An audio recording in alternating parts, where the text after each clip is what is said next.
اگر اندر کی روشنی اور علم ہونا تو اس کا ایک اپنا کیف اور ایک نشہ میں کہتا ہوں۔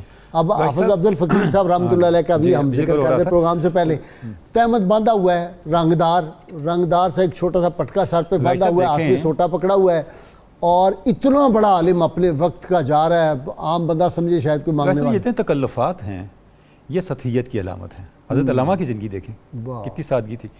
تو جو حقیقت صاحبان حقیقت ہوتے ہیں وہ تو سمندروں کے سمندر پی کر بھی محسوس نہیں ہونے دیتے۔ یہاں میں حضرت ابو الفضل الخطلی کا ایک شعر کوٹ کرنا چاہوں گا جو داتا حضور نے کشف الماجد میں فرمایا ہے۔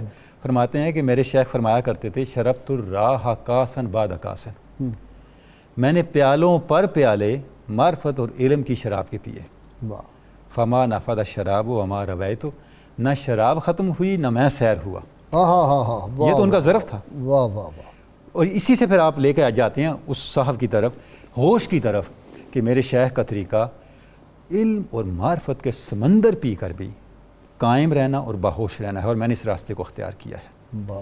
تو جو اہل حق اس لیے کہتے ہیں نا سالک کا مقام مجذوب سے بڑا ہے۔ بڑا ہے۔ غازی صاحب اس کی وجہ مجذوب یہ نے ہے کہ جھلک دیکھی اور گیا، اور سالک جو ہے وہ سمندر غازی پی صاحب کے کھڑا ہے۔ دیکھیں کہ قرآن مجید میں واحد چیز جس کی زیادتی کی دعا کی گئی ہے وہ علم ہے۔ رب زدنی علما۔ اچھا، اب چونکہ واقعہ معراج میں آپ صلی اللہ علیہ وسلم نے دودھ پسند فرمایا، اور دودھ علم کا استعارہ ہے۔ غازی صاحب آپ جو چیز بھی کھائیں آپ کیا دعا کرتے ہیں؟ اے اللہ تیرا شکر ہے تو مجھے عطا کیا، لیکن دودھ پی کے یہ دعا نہیں کرتے۔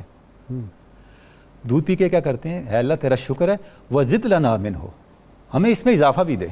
واہ واہ واہ، کیونکہ اس کی علم کے ساتھ ایک علام کی مناسبت ہے۔ جتنے صوفیاء میں نے دیکھے ہیں، جتنے صوفیاء کے بارے میں پڑھا بھی ہے، دودھ سے بہت پسند کرتے ہیں۔